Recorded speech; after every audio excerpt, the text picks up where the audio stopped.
자, 이제 9시가 됐습니다. 그래서 강의를 시작하도록 하겠습니다. 먼저 어,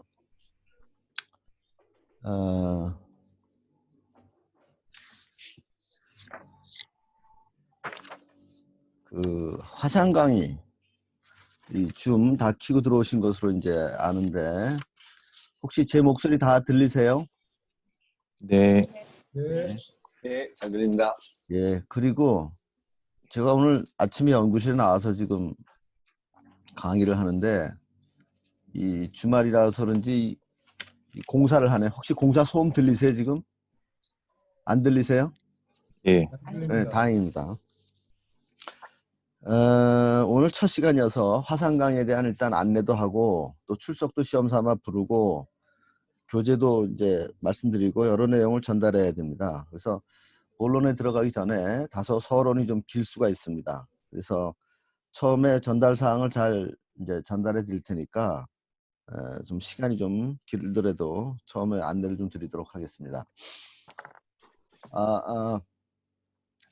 여러분들 이렇게 멀리 계신데도 불구하고 이렇게 좋은 그 애플리케이션으로 이렇게 같이 수업을 할 수 있게 돼서 세상이 좋아진 것 같긴 한데 이 코로나 상황을 보면 또 세상이 이게 좋아진 건지 나빠진 건지 잘 모르겠어요. 아시다시피 이거 초유의 상황입니다. 지금까지 없던 일이에요. 그 전 인류, 전 세계가 겪어보지 못했던 처음 있는 일입니다.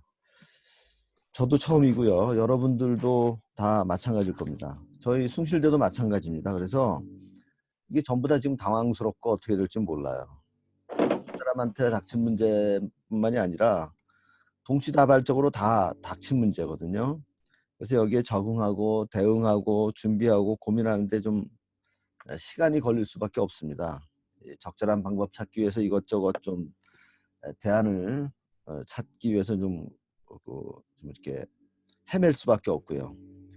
다행히도 제가 이제 몇 가지 대안을 이제 찾아봤는데 실시간 화상 강의인 줌이 가장 좋더라고요. 왜냐하면요, 이거를 녹화를 해서 이제 학교 스마트 캠퍼스에 올리다 보니까 여러 대학들이 지금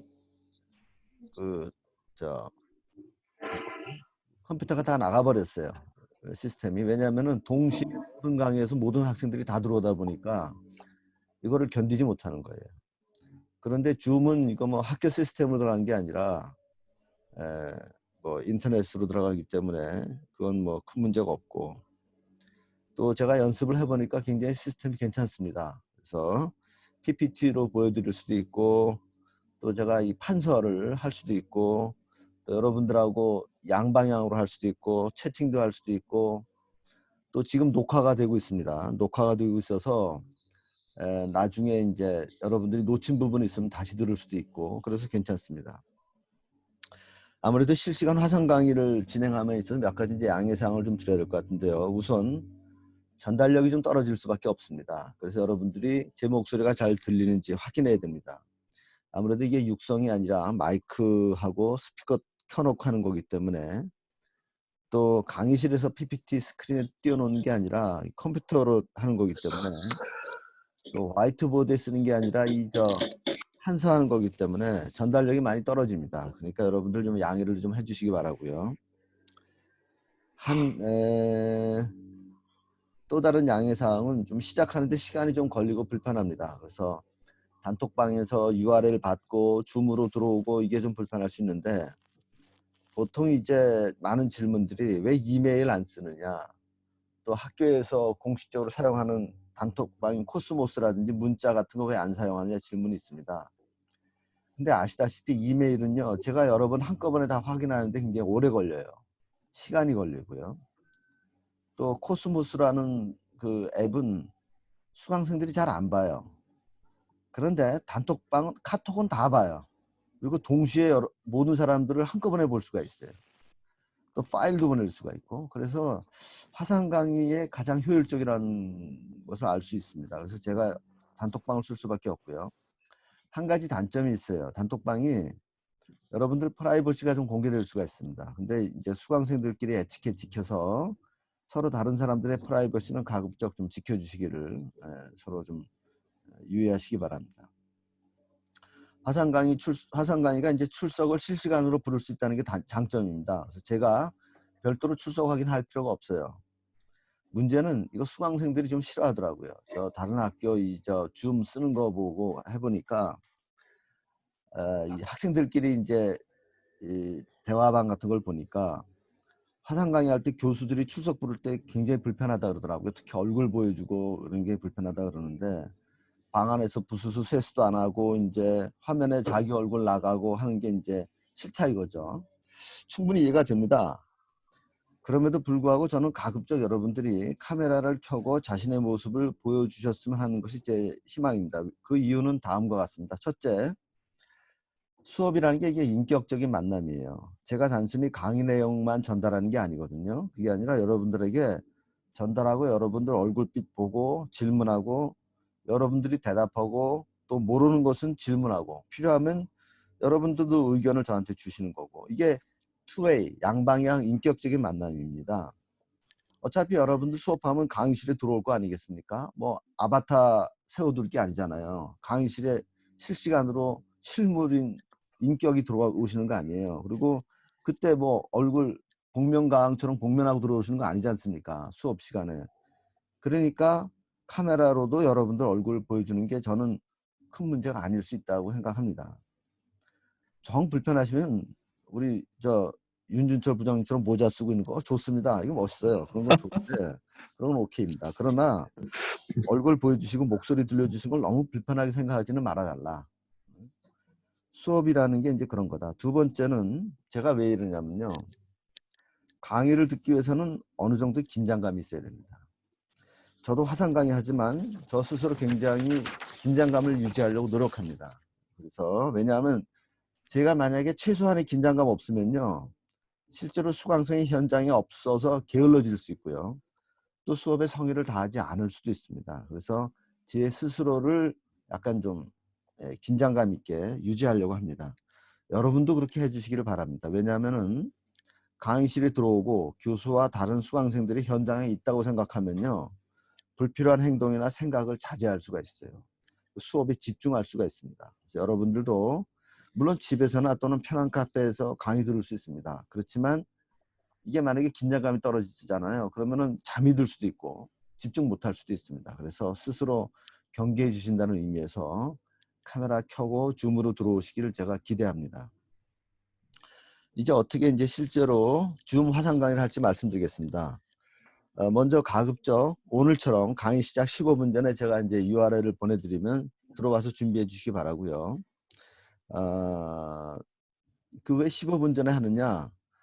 여러분들도 집에서 학교까지 가는데 최소한 뭐 30분 또는 1시간 전에 준비하지 않습니까? 그러니까 15분이라는 거는 그렇게 긴 시간이 아닙니다. 그 정도는 준비해 두시는 게 좋을 것 같고요. 단톡방 보실 수 없는 분들한테는 제가 이메일로 드렸는데 다행히도 이번 학기 수강생들은 다 단톡방이 되니까 뭐 그런 문제는 없습니다. 제가 강의 시간 전에 강의 자료를 미리 스마트 캠퍼스에 다 올려놓습니다. 그래서 미리 인쇄를 해서 여러분 책상 위에 필기구하고 함께 딱 준비해 두시기 바랍니다. 또 출석 부를 때는 대답해 주시기 바라고요. 스마트 캠퍼스 확인해 보신 분들은 아시겠지만 제가 어저께 이제 이번 학기 교재 자료를 자료실에 다 올려놨습니다. 한번 확인해 보시기 바랍니다. 스마트 캠퍼스에. 또 이 줌에 보면요. 채팅방이 있어요. 채팅방도 이렇게 열어두셔가지고 어떤 내용들이 왔다 갔다 하는지 이제 보시기 바라고요. 강의가 시작되면 저는 지금 녹화 버튼을 눌러놨거든요. 그래서 나중에 복습할 때 이제 활용하시기 바랍니다. 여러분들도 녹화 버튼 눌러두시면 좋을 거예요. 혹시 녹화 못하신 분들을 위해서 제가 스마트 캠퍼스에 녹화된 거 이거 내용을 URL로 올릴 겁니다. 이거 어떻게 하냐면요. 제가 이제 유튜브에 가입을 했거든요. 제가 별로 그렇게 좋아하는 사람이 아닌데 저는 그렇게 인기 중심의 성향이 아닙니다. 그냥 제 할 일을 하는 사람인데 이렇게 하다 보니까 유튜브에 가입을 해가지고 제가 이제 녹화한 걸 유튜브에 올리면은 URL이 나오더라고요. 그 URL을 스마트 캠퍼스에 링크를 시킬 겁니다. 그럼 나중에 여러분들이 그걸 다시 볼 수가 있어요. 그런데 스마트 캠퍼스에 이제 올리기 위해서는 이제 제가 여러 번 얘기 들었는데 우리가 지금 거의 11시 넘어서까지 강의를 해야 되는데 이거 2시간 내내 이거 할 수가 없거든요. 강의 내용이 너무 길어지니까. 그래서 한 번 정도 쉬려고 그럽니다. 한 번 정도 쉬는데 그러면은 녹화를 한 번에 올리는 게 아니라 2번에 나눠서 올리게 됩니다. 나눠서 올리게 되니까 제가 오늘 한 10시 좀 지나서 잠깐 쉬겠습니다. 잠깐 쉬고 그리고 다시 또 화상 강의를 다시 시작해서 그때 URL을 다시 보내드릴 거예요. 그럼 다시 또 들어오시기 바랍니다. 그래서 2번에 나눠서 녹화를 할 예정입니다. 그래서 여러분들 쉬는 시간 다음에 이게 끊겼을 때 너무 당황하지 마시고 줌에서 또 새로운 URL을 주는구나 이렇게 생각하시면 됩니다. 그 다음에 제가 이제 PPT라든지 한글 파일이라든지 자료 파일을 넘기면서 이제 목소리를 통해서 강의하는 것도 있고 또 판서 효과를 내기 위해서 화면에 이제 전자펜으로 쓰면서 강의하는 내용도 있을 겁니다.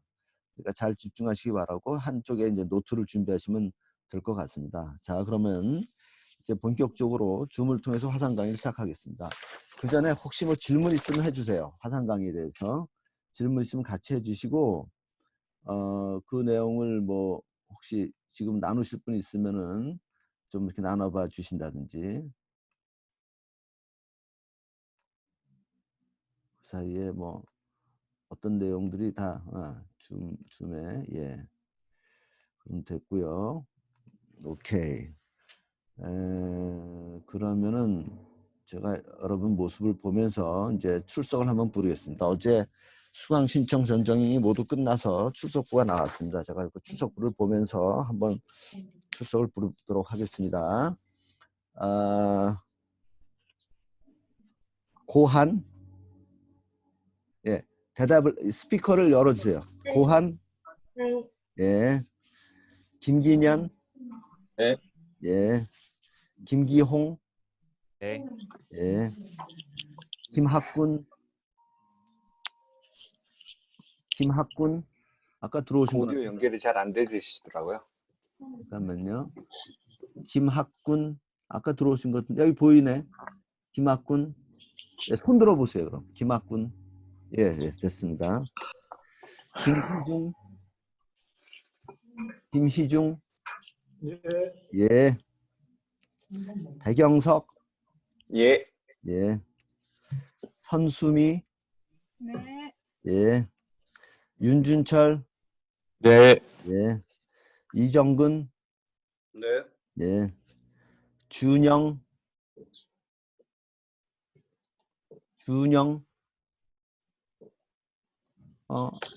아까 들어오셨는데 준영 씨 들어왔어요?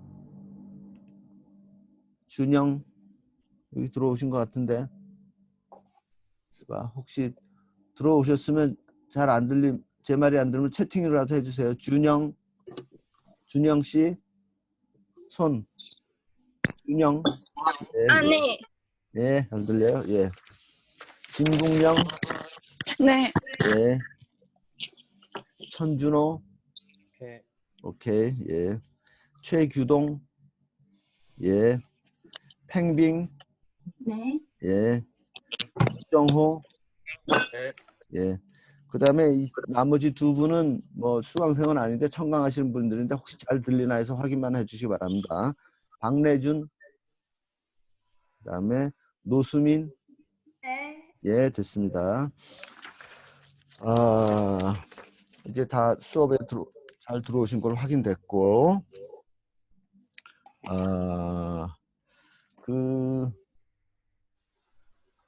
이제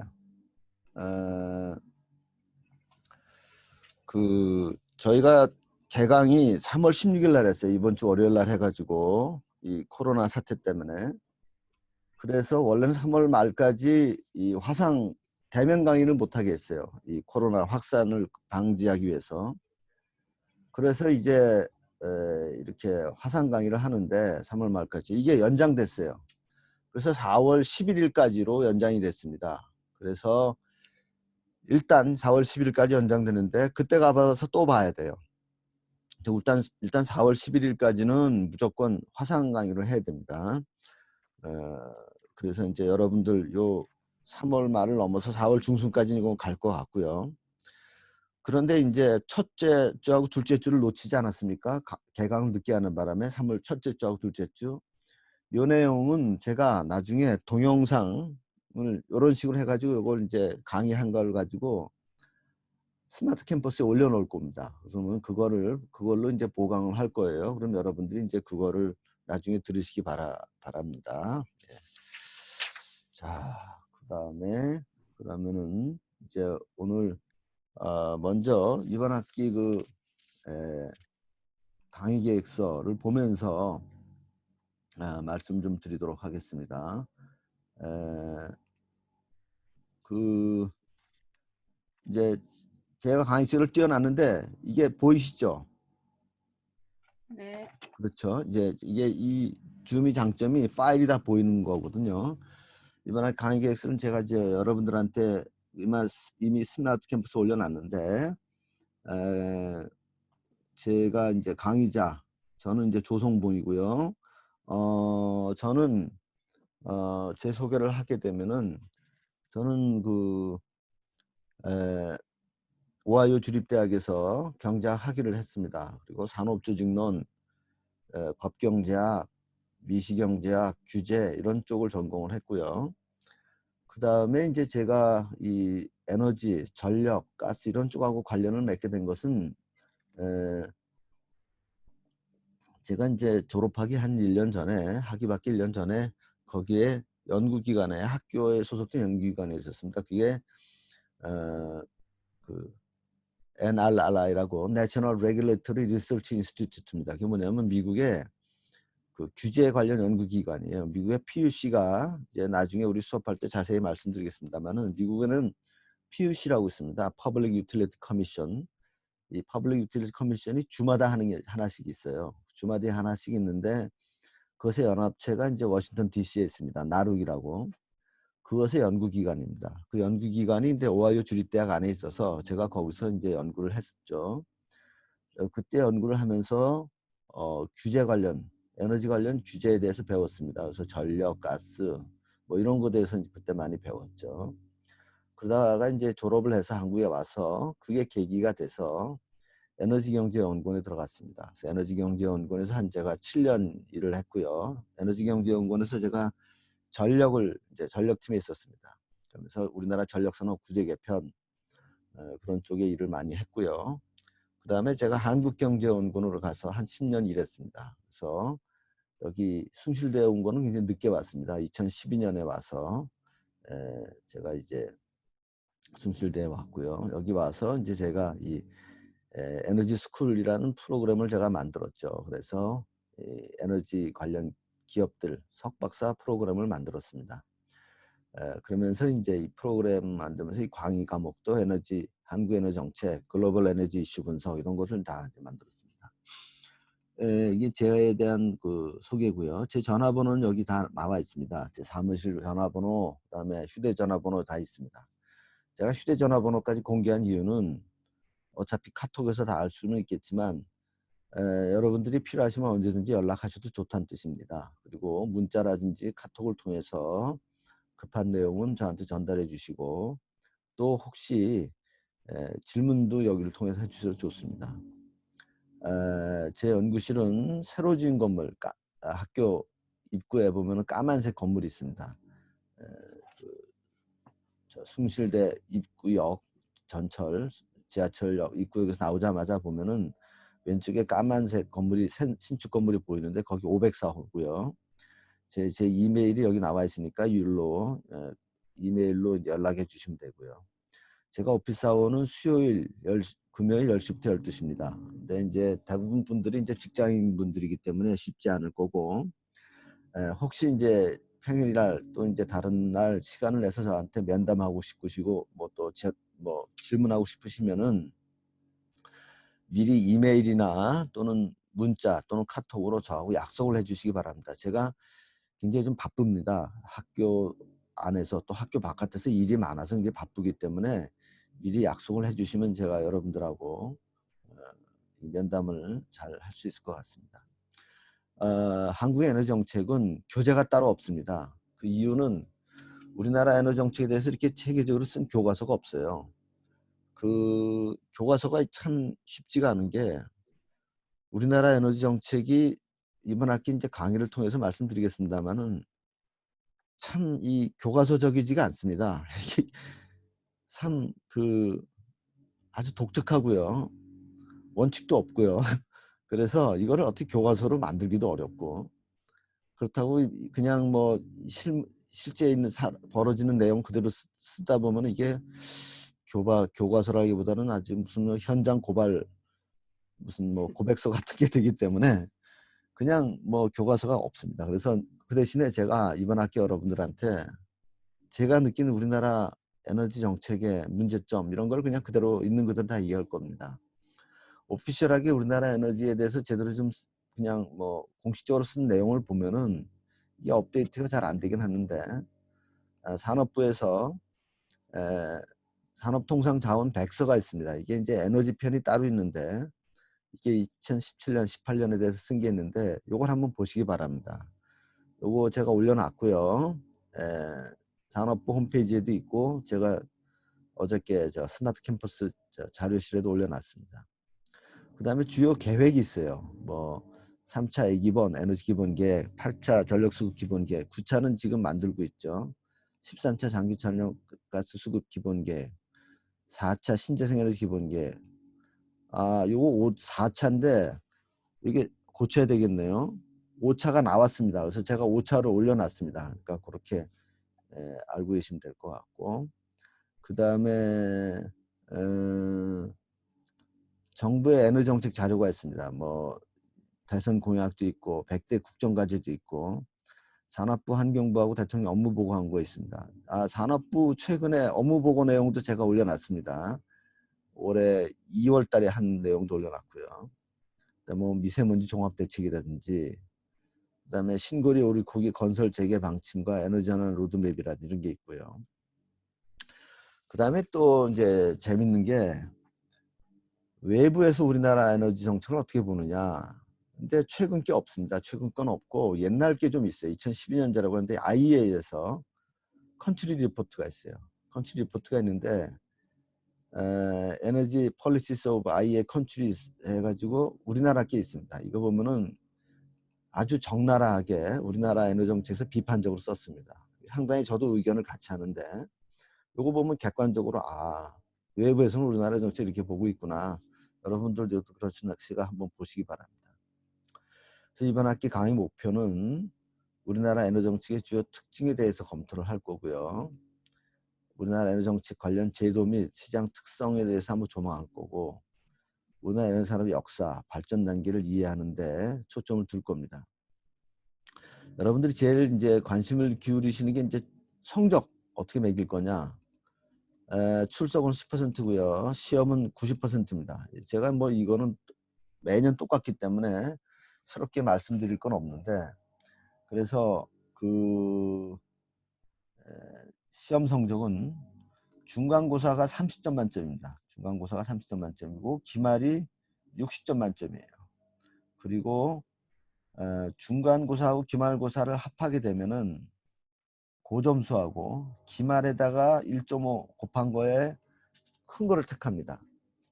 자, 그럼 여러분들이 이게 포뮬라가 뭘 의미하느냐 약간 좀 그럴 수가 있는데 이거 한번 예를 들어서 판서를 통해서 한번 해보죠. 제가 한번 써가면서 화이트보드 써가면서 말씀을 드려볼게요. 자, 예를 들어서 시험 성적이 이제 이게 둘 중에 큰 거를 택하는데 중간고사를 예를 들어서 25점 받았다. 그리고 기말고사 60점 만점인데 기말고사를 잘 못 봤다. 그래서 기말고사를 한 20점 맞았다. 그 다음에 기말고사 곱하기 1.5니까 요거지 않습니까? 그럼 여기 몇 점이에요? 45점이죠. 요거는요 30점이죠. 그럼 이 중에 큰 게 몇 점이죠? 요게 더 크잖아요. 그러면 45점이라는 뜻입니다. 그럼 시험 성적이 45점이고 만약에 중간을 못 봤어요. 그러나 기말은 잘 봤어요. 예를 들어서 중간고사는 뭐 10점 맞았어요. 근데 기말고사를 굉장히 잘 봐서 기말고사를 뭐 58점 맞았어요. 그러면은 1.5 곱하기 58. 그럼 요건 몇 점이죠? 요거는 68이고 요거는 몇 점이죠? 58 더하기 그 반이니까 29점. 그러면 이게 87점이네. 이게 훨씬 크잖아요. 그럼 요거를 택하겠다는 뜻입니다. 그럼 요건 87점. 자, 그러면 이건 뭐냐? 이 포뮬러가 의미하는 바는 뭐냐면요. 중간고사를 잘 못 보더라도 요 10점처럼 기말고사 잘 보면은 중간고사 성적은 무시해야겠다는 뜻입니다. 그러니까 중간에 시험 못 보더라도 너무 낙심하지 말고 열심히 공부하면은 좋은 성적을 받을 수 있는 기회가 있다. 이 뜻이고요. 반면에 아무리 중간고사를 잘 보더라도 기말고사 잘 못 보면은 좋은 성적 못 받는다는 뜻입니다. 이게 45점밖에 안 됩니다. 그럼 이 포뮬러가 갖는 의미가 뭘까요? 이겁니다. 중간에 못했다고 낙심하지 말고 끝까지 최선을 다하라는 뜻이고요. 또 다른 의미는 아무리 처음에 잘했다고 해서 끝에 성적이 안 좋으면 좋은 성적 못 받는다. 그래서 끝까지 교만하지 말고 최선을 다하라. 이런 강의자의 숨은 뜻이 여기 들어가 있습니다. 그러니까 열심히 끝까지 최선을 다해서 공부해라 라는 메시지가 이 포뮬러 안에 있습니다.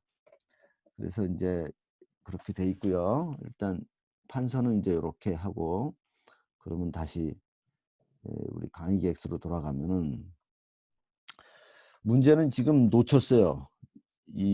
저 22일부터 쭉 할 건데 일단 이렇게 하되 중간고사를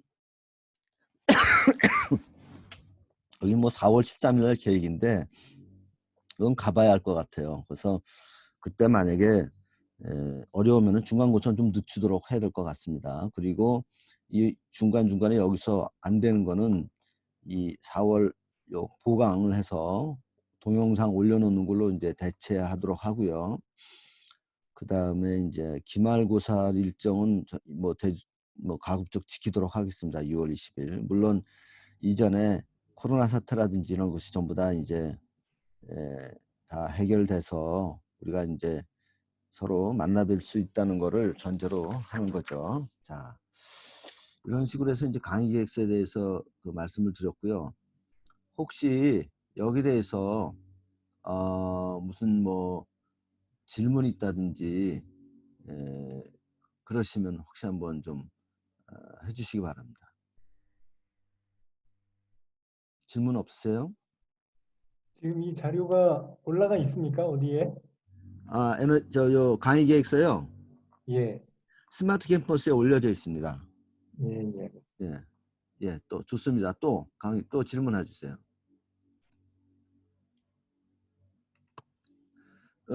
말로 하시기 어려우면 채팅으로 하셔도 됩니다. 또 질문해 주세요.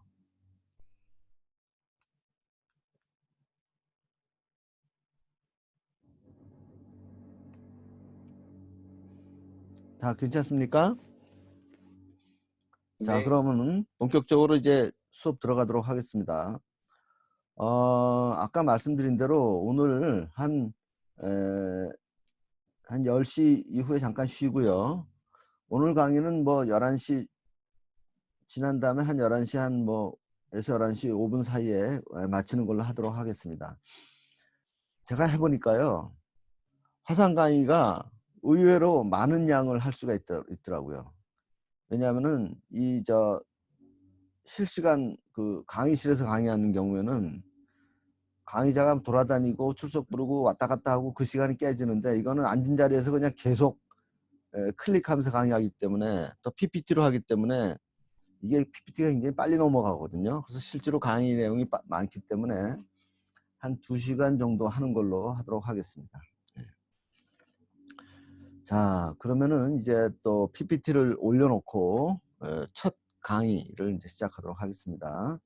자, PPT를 이제 제가 이렇게 준비를 해놨습니다. 네. 예. 한국의 에너지 정책. 자, 이거 한번 같이 보시도록 하죠. 예. 이거를 예. 먼저 우리나라 에너지 산업의 특징에 대해서 먼저 살펴보도록 하겠습니다. 우리나라 에너지 산업의 특징은 뭐냐? 이제 제가 한 몇 개 정도로 이제 정리를 해봤는데요. 물론 겹치는 것도 있습니다. 겹치는 것도 있는데 주로 이제 어떤 내용이 있냐면은 우리나라 에너지 산업은 첫째, 해외 의존도가 매우 높다. 먼저 우리나라가 에너지를 많이 쓰는 나라라는 얘기예요. 에너지를 굉장히 많이 쓰는 나라다. 그 왜 많이 쓰는 나라냐? 우리나라가 뭐 땅덩이는 그렇게 넓지 않은데 인구가 적은 국가가 아닙니다. 5천만 되는 국가거든요. 인구가 5천만이면은 굉장히 큰 나라예요. 그리고 우리나라가 아시다시피 산업, 특히 제조업이 발달한 나라입니다. 그러니까 에너지를 많이 써요. 또한 우리나라가 도시화 비율이 높고요. 그리고 그 인구가 가만히 있는 게 아니라 막 돌아다녀요. 이번에 여러분 코로나 사태에서 아셨다시피 평소에 여러분들이 얼마나 잘 싸돌아다녔는지를 아실 수 있잖아요. 그러니까 이 교통량이 많아요. KTX 다니고 뭐 나주 출장 가시고 뭐 부산 가고 뭐 굉장히 많아요. 지금 그게 다 멈춰가지고 이제 뭐 문제긴 하지만 교통량이 많다는 소리는 에너지 많이 쓴다는 얘기죠. 휘발유 많이 쓰고 전기 많이 쓰고 디젤 많이 쓰고 그런다는 소리죠. 그리고 이제 제조업 같은 게 발달되어 있기 때문에 산업용 에너지가 많고요. 그런 걸 다 정리하는 게 우리나라가 에너지 소비 대국이다. 이렇게 수요가 크다, 많다. 우리나라는 세계 9위의 에너지 소비국입니다. 1차 에너지 공급이 이제 TOE로 따지면 약 한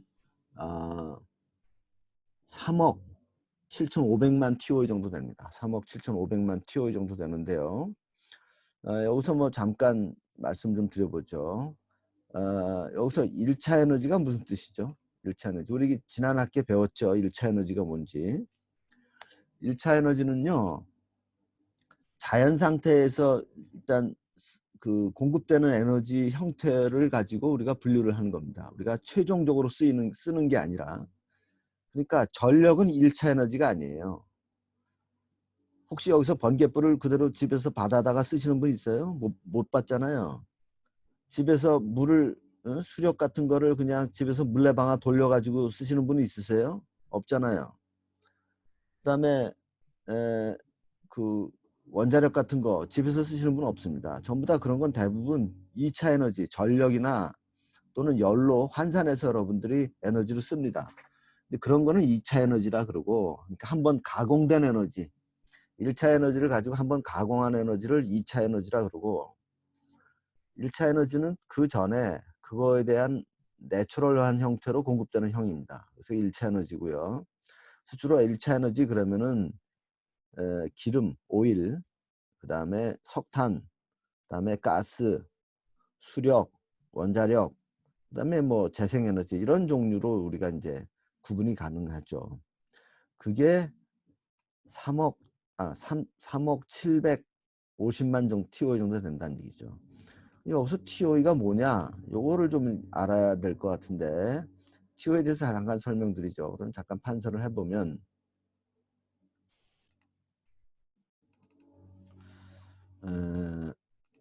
자, TOE는요. 뭐 여러분들 많이 아시겠지만 이게 tons of oil equivalent 의 약자입니다. 그래서 T, O, E 요 TOE가 요 약자거든요. 에크로님. 그래서 TOE가 요 약자인데 이게 무슨 뜻이냐면요. 원유 1톤을 때웠을 때 나오는 열량입니다. 열량. 자, 열량이 뭐냐면은 에너지 양이죠. 뭐 칼로리라든지 킬로와트 아워라든지 이런 게 전부 다 열량이죠. 그래서 이런 거를 가지고 우리가 에너지를 측정해야 됩니다. 여러분들이 이런 생각하실 수 있어요. 왜 무게로 재지 않지? 마치 석탄처럼. 석탄 같은 경우 우리가 뭐 몇 톤 이런 식으로 재잖아요. 왜 부피로 재지 않지? 예를 들어서 가스 같은 거 뭐 입방미터 뭐 몇 톤 또는 이런 식으로 재는데 그런 식으로 이제 입방미터 식으로 부피로 왜 안 재냐는 얘기죠. 왜 그러냐면요. 에너지는 무게로 재게 되면은 이게 또 달라요. 그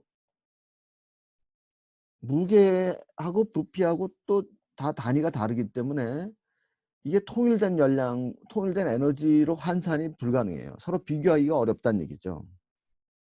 그러면 어떻게 비교해야 되느냐?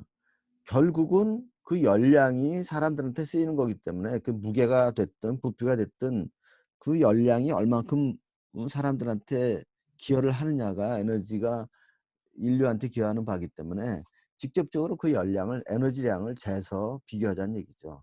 그게 바로 이제 톤스 오브 올 이퀴벌런트입니다. 그래서 여러분들한테 어제 이제 그 스마트 캠퍼스에 올려놓은 자료 보면은 에너지 통계 연보가 있습니다. 그 앞에 보면은 이 열량에 대한 어떤 그 비교표 같은 게 나와요. 이제 그런 거를 한번 유의 깊게 보시게 됩니다. 그거를 나중에 한번 또 자세하게 보도록 하겠습니다. 자, 그럼 다시 PPT로 돌아가서 예, 이제 TOE가 이제 그런 뜻이고 최종 에너지 소비는 훨씬 적죠. 그거는 2억 3,270만 TOE고요. 이 최종 에너지가 바로 이제 2차 에너지죠. 2차 에너지에서 우리가 최종 단기로 쓰는 거죠. 그 1차는 왜 이렇게 많은데 2차는 왜 이렇게 적죠? 그 이유를 한번 말씀해 보시겠어요? 혹시 아시는 분, 생각나시는 분 계세요? 네? 왜 그럴까요? 손실. 예? 예? 전환율이 낮아지는 거라든지. 그렇죠. 전환될 때 상실되죠. 날아가죠. 그러니까 1차는 높더라도 2차는 날아가니까 그게 있고 또 하나 있습니다. 또 뭘까요? 뭐가 날아가? 왜 이렇게 2차는 적고 1차는 클까요? 전환되는 게 있다. 또 하나.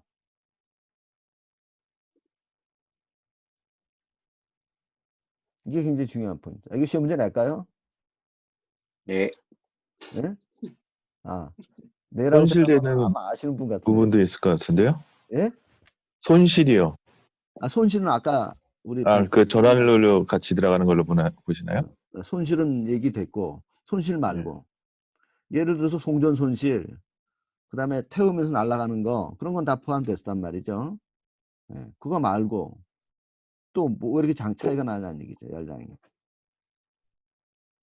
보관하고 있는 것도 아닙니까? 예? 예? 백 부장님 다시 한번. 네. 보관하고 있는 것도 있는 거 아닙니까? 보관도 있겠죠. 근데 뭐 그건 뭐 어차피 크게 봐서는 큰 차이가 아닐 것 같고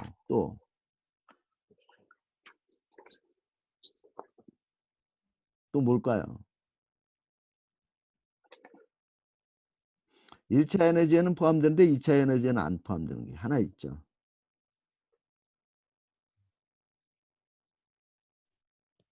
뭘까요? 제가 이제 그래서 자연에너지 로 강의를 하니까 이제 여러분들한테 실시간 수업에서의 긴장감을 지금 드리는 겁니다.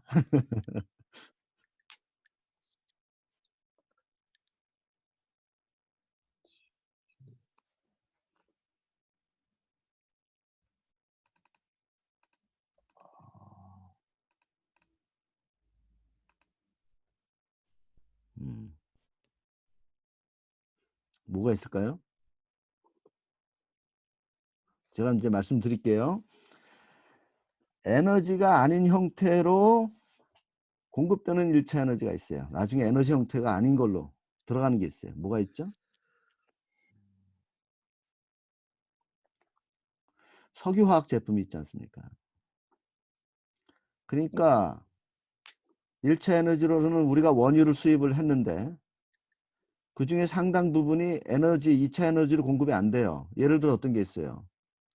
뭐 정유 회사에서 원유를 끓여 가지고 뭐 휘발유, 등유, 디젤, 항공유 이거까지는 좋아요.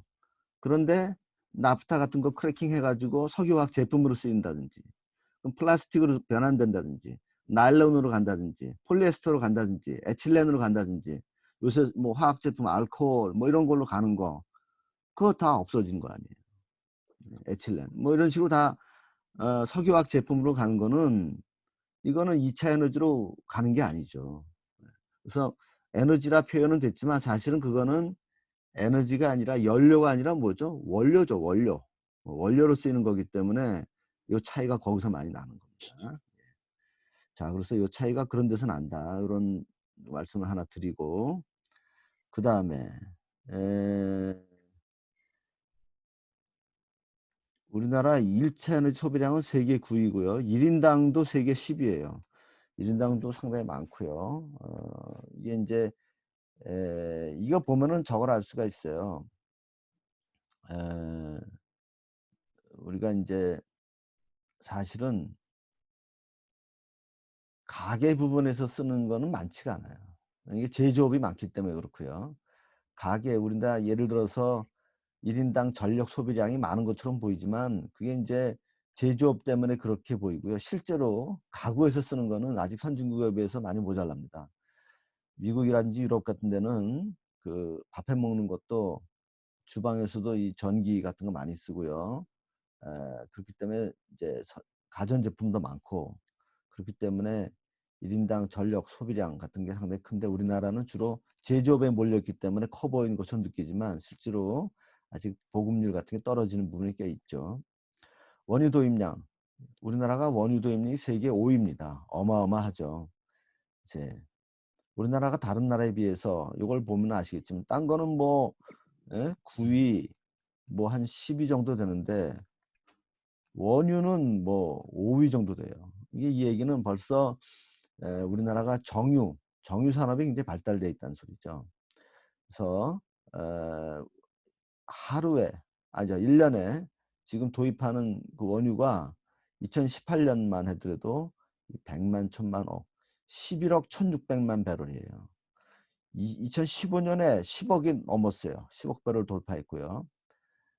석유 정제 능력이 하루에 정제하는 것만 320만 배럴입니다. 이게 세계 6위예요. 대단한 능력이죠. 대단한 거죠.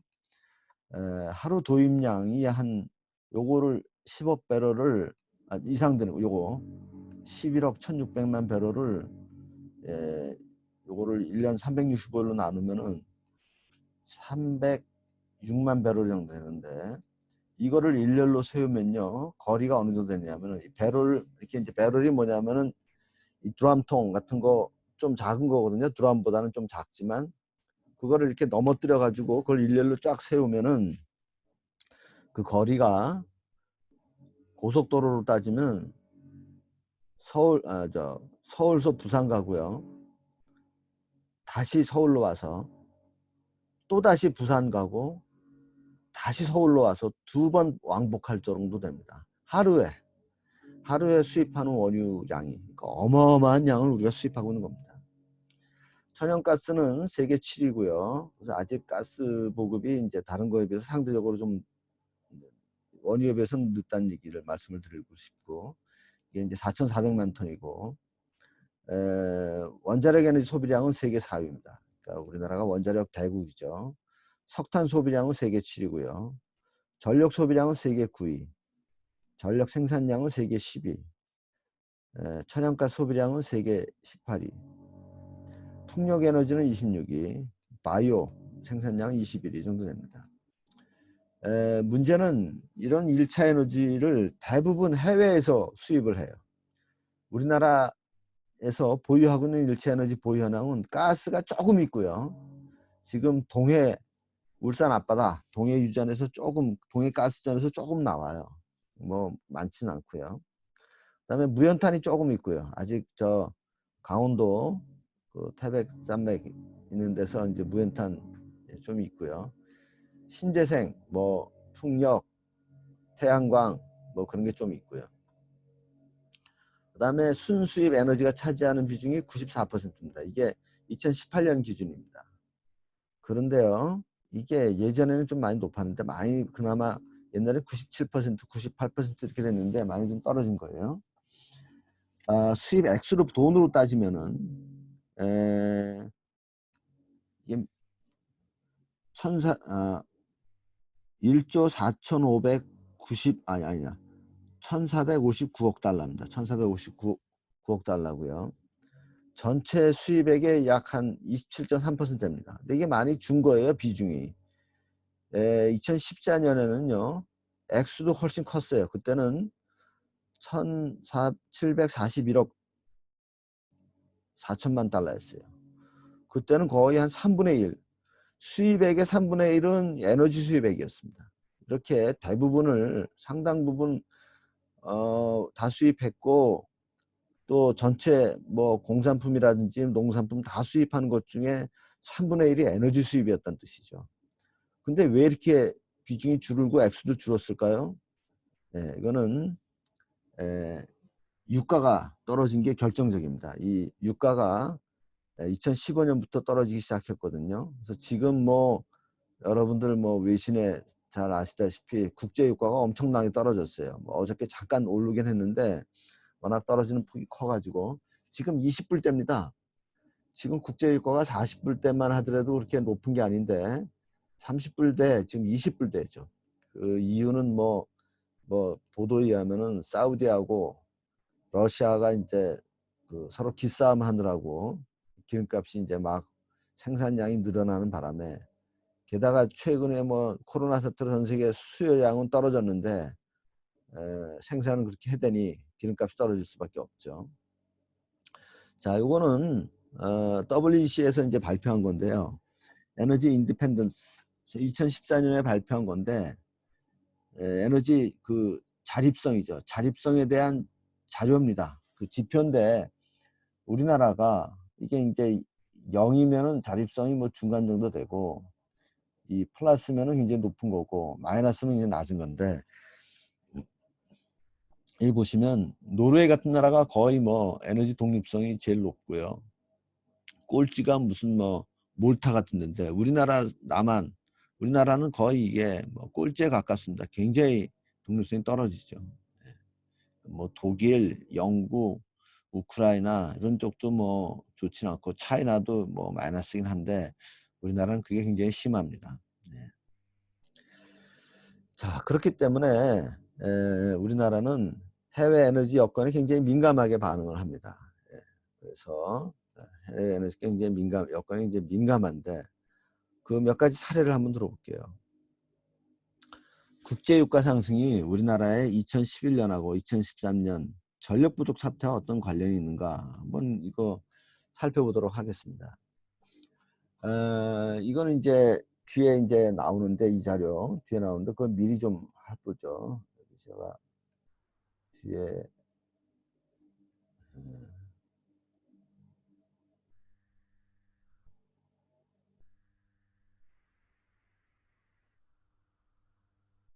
여기 있네요.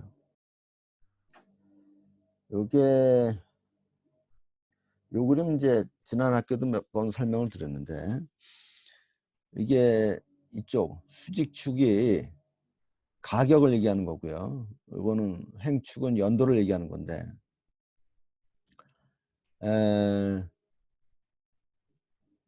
이 파란색이 원유 가격입니다. 원유 도입 가격, 국제 유가고요. 그때는 이게 달러로 이해하시면 돼요. 이게 달러고요.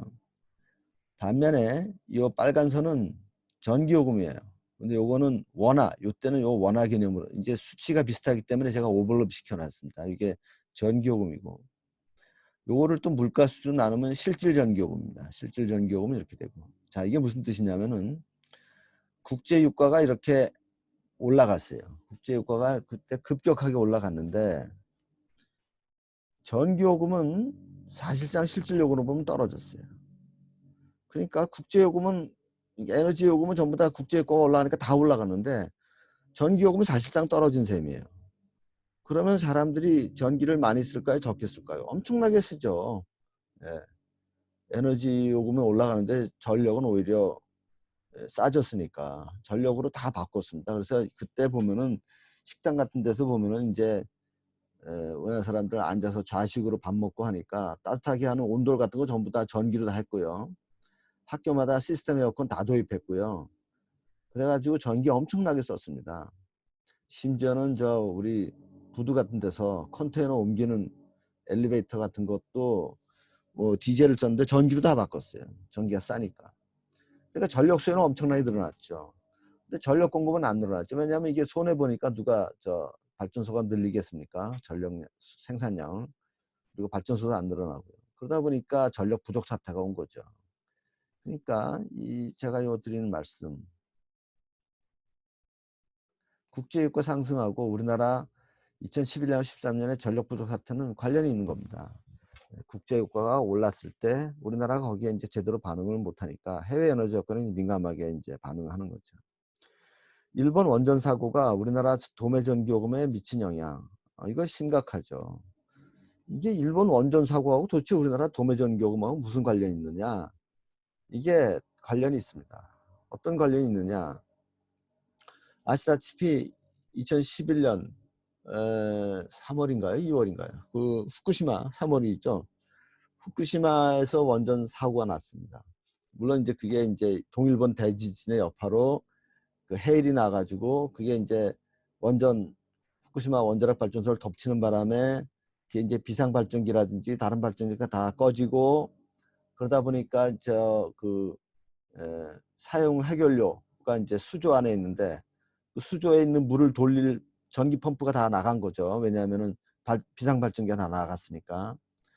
그러니까 그게 물이 다 마르니까 그 뜨거운 사용 해결료가 이제 거기서 계속 뜨거운 게 올라오고 거기서 수소 같은 것도 올라오고 그래가지고 결국 뻥 하고 터져버린 거죠. 여러분들 신문에 TV에서 화면에서 그때 다 보셨죠. 그 사고가 나니까 일본이 모든 원전을 올스톱했습니다. 일본이 원전에 대한 의존도가 상당히 높거든요. 전력 생산 중에서. 근데 원전을 다 올스톱하니까 전력 생산을 해야 되잖아요. 그러니까 어떻게 했습니까? LNG 발전소를 풀가동했죠. LNG 발전소를 풀가동했는데 그러다 보니까 LNG를 많이 수입을 해야 되죠. 그러니까 국제시장에서 LNG를 전부 다 사들인 거예요.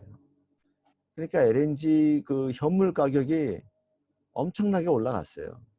그래서 일본 애들만 수입하는 LNG 현물 가격만 올라가면 괜찮은데 문제는 우리나라도 이제 LNG 수입하는데 그 가격도 올라가 버린 거죠.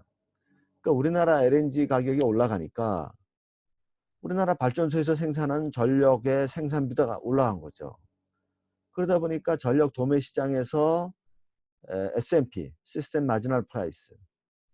그러니까 우리나라 전력 시장에서 SMP를 가장 많이 좌우하는 것 중에 하나가 LNG 가격입니다. LNG 현물 가격이 증가하니까 시스템 마지널 프라이스가 증가하고 그러다 보니까 우리나라 도매 전기요금이 올라간 거죠.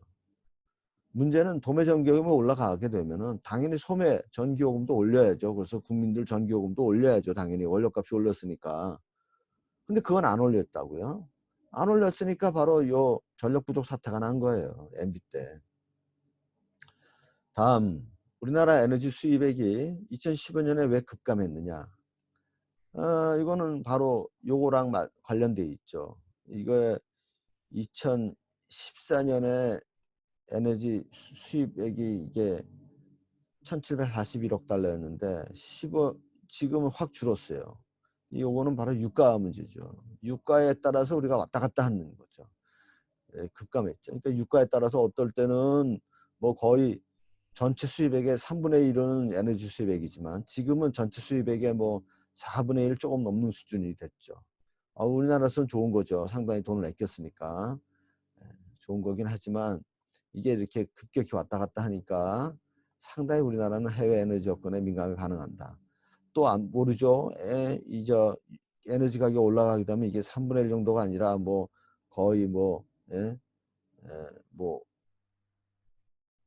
어느 정도 되나요? 한 5분의 2 정도 될 수도 있죠. 나중에. 그러니까 상당히 이건 모르는 얘기입니다. 자, 두 번째 특징은 우리나라가 고립형 아일랜드란 뜻이죠. 이건 우리나라 지도 보면 딱 나와요. 우리나라 지도 보면은 이게 물론 대륙에 연결되어 있지만 이게 휴전선으로 맥혀 있기 때문에 우리나라는 섬입니다. 섬이에요. 그래서 고립형. 시스템도 연결이 안 돼 있어요. 이게 뭐 전력도 그렇고 가스 배관망도 그렇고 다른 나라랑 연결이 안 돼 있어요. 그래서 우리나라는 고립형이다. 그 고립에 따른 문제점이 뭐죠? 상당히 이제 많은 문제점이 있습니다. 자, 예를 들어서 유럽 같은 경우 또는 뭐 미주 같은 경우는 다른 나라랑 전력선이 연결돼 있어요. 그러니까 미국 같은 경우 캐나다에서 전기를 사기도 하고 또 일부 팔기도 하고, 캘리포니아 같은 경우는 멕시코에서 전기가 올라갑니다. 그런데 우리나라는 다른 나라에서 살 데가 없어요. 계통이 연결이 안 돼 있어요. 그러다 보니까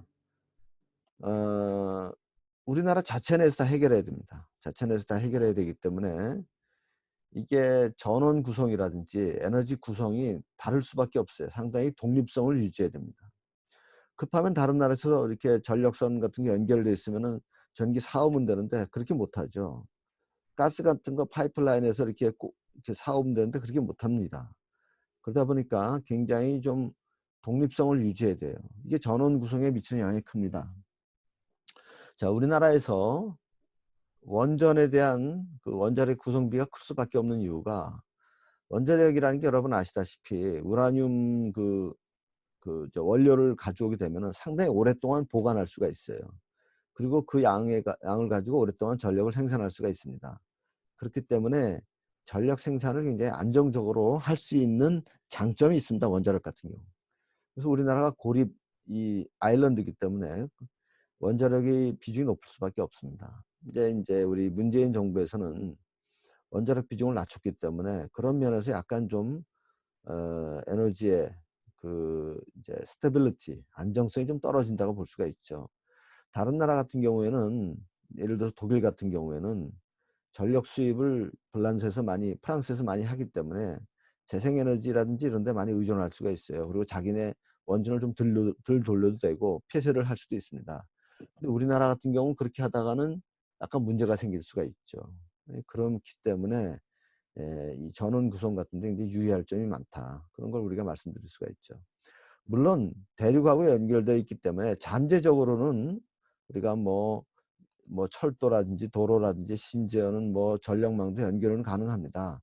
그래서 이제 뭐 이런 내용 얘기하죠. 동북아 가스 파이프라인 연계 가능성 얘기를 하죠. 그래서 여러분 이렇게 뭐 사할린으로 해서 뭐 또는 러시아의 이 무슨 이런 쪽에 해서 다 연결할 수가 있다. 중국에서 오는 가스 파이프라인 가지고 산둥반도 연결할 수도 있고, 또 북한을 통해서 연결할 수도 있고, 이르쿠츠크에서 다 이게 할 수가 있다. 이런 얘기를 하지만 그 가능성은 있죠. 또 요새는 아시아 슈퍼그리드라 그래가지고 아시아하고 전부 다 이제 전력만 연결할 수가 있다. 그래서 뭐 러시아 또는 일본, 북한, 중국 다 연결할 수도 있다. 이 정도가 아니라 뭐 훨씬 더 큰 개념으로 아시아 전체, 동남아시아, 심지어는 인도, 서남아시아까지 포함해가지고 뭐 어마어마하게 크게 총연장 뭐 36,000km를 해당하는 아시아 슈퍼그리드 개념을 우리가 생각할 수도 있습니다.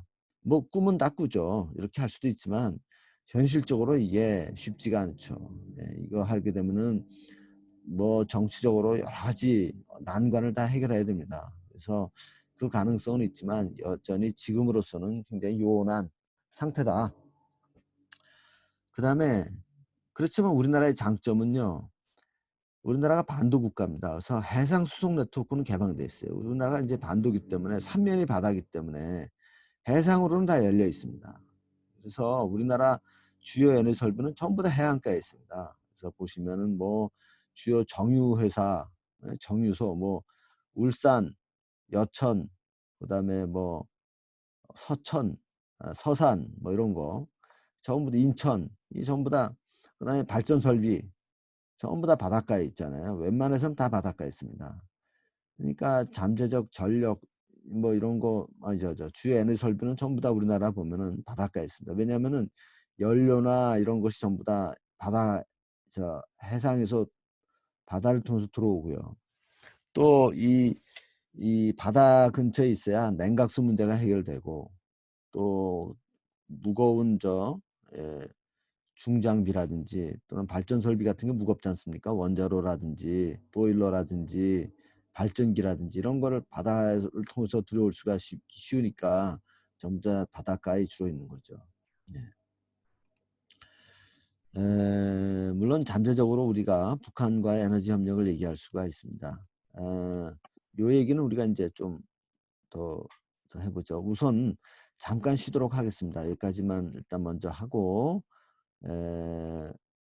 그리고 우리가 한 10분 정도 쉬었다가 또 다시 계속하도록 하겠습니다. 그래서 기록도 중지하고요.